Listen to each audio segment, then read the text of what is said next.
So in this video, we're going to talk about mole relationships and chemical equations. All right, so let's just jump into it. So let's just say we have this chemical equation, right? Where we have hydrogen will react with nitrogen gas. So these are both our gases to form ammonia gas. All right. Now, we could use coefficients. Coefficients, not only that it tells us, the number of atoms or molecules, but it can also tell us the number of moles of each reactant that are needed and how many of each of the products are formed. All right. And so if you were to balance this chemical equation, we have 3 here, we'll have a 1 here, and then we'll have a 2 here. So what does this mean? Well, this 3 tells us we have 3 moles of hydrogen. All right. This 1 tells us that we have 1 mole of nitrogen gas. All right. This 2 here tells us we have 2 moles of ammonia. Okay. And then we could use this basically as we could use the coefficients basically as mole ratios of one substance to another. All right. Much like, when you're setting up a dimensional analysis or factor labeling.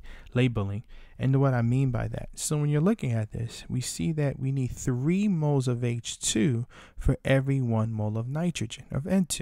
All right. And so that in itself is a relationship or a conversion, if you want to say that. So we could say that 3 moles of H2 for every 1 mole of N2. All right. And we could flip-flop this, for our needs. So it could either be 1 mole of N2 over 3 moles of H2. The whole point is that these numbers are coming straight from the chemical equation itself. Okay. Or we could say that we have 2 moles of ammonia for every 1 mole of nitrogen. All right. Or we could write 2 moles, or we could consider 2 moles of ammonia over 3 moles of H2. Regardless, if you see here, it's just me flip-flop. You could also flip-flop these. But the whole point is that these numbers are all coming from the coefficients that we find from the chemical equation. All right. And so it allows us to predict or allows us to calculate, how much of the reactants would you need in order to make a desired product or vice versa. All right. Understanding that we could use these coefficients as ratios. So let's go ahead and jump into an example here, right? So rusting involves a reaction between iron and oxygen. Okay, so we have iron solid plus oxygen gas that will yields iron 3 oxide or rust. Okay, so the first question I want to ask is, let's list all mole ratios. All right. So let's list them all that we have between the reactants and the products and vice versa to one another. Okay, so here are our reactants. All right, here is our product. All right, so let's go ahead and jump into this. So there's quite a few. Say 4 moles of iron over 3 moles of oxygen. Okay. And once again, these numbers, I'm getting them from the coefficients. All right. And then you could flip-flop this. So there you go. Right here, we got 2 ratios right here. We could also say for every 4 moles of iron, we make 2 moles of Fe2O3. And then we could also flip-flop this. Okay. We could also talk about the relationship between oxygen and iron 3 oxide. So for every 3 moles of oxygen, we have 2 moles of Fe2O3. And once again, we could flip-flop these. All right. So in total, you have 6 really different conversions. But then you have 3 different relationships or mole ratio relationships between these reactants and products. Okay.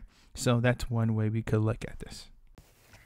All right, so let's look at the second question here, right?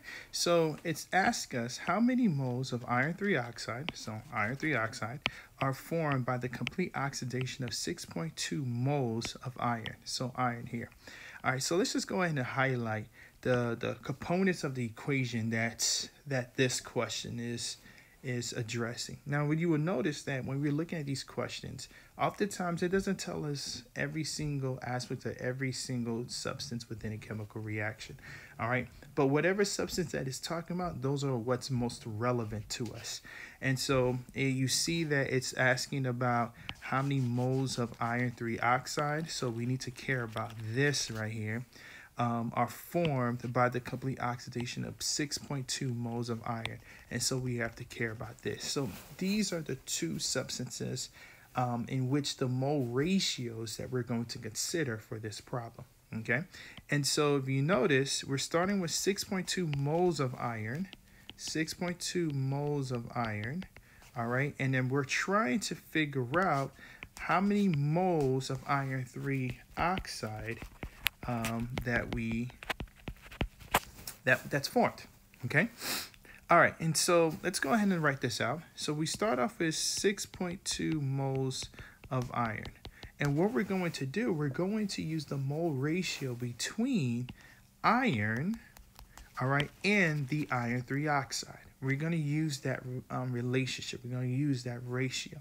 But we're going to use the ratio in such a way that we can convert moles of iron to moles of iron 3 oxide. Okay, and so how do we go ahead and do that? Well, we're going to use this conversion, right? The numbers we're going to use comes from the coefficients. Okay, so since we have moles of iron here at the top, we're going to put moles of iron here at the bottom. Okay, we're trying to figure out the moles of iron 3 oxide, so that's what I'm going to put on top, moles of iron 3 oxide. So it's always that you want to put in your conversion the unit that you're going to on top divided by the unit that you're coming from the bottom, or the unit that you start with on the bottom. Okay, by doing this, you could cross out these units because they're on the opposite side of your dividing or division line. You know, this is your division line here, so remember, it's like a fraction. Okay, now the numbers that we use, much like I said earlier, are the numbers from the equation, the coefficients from the equation. What is the coefficient for moles of Fe2O3? Well, it's right here. All right, so I put 2. What is the coefficient for moles of Fe? Well, it's right here. Here's a mole, here's Fe, here's the mole amount, so it's 4. All right, and so this is my setup here. And so when I put in the calculator, I put 6.2 times 2 divided by 4. All right, and so when you hit the equal sign, okay, you'll get 3.1 moles of Fe2O3. Now, the only thing that you must always keep in mind is Sig Figs. All right. And so we see in the problem, we started off with 2 Sig Figs. All right, so that means our answer needs to have 2 Sig Figs, which it does in this case.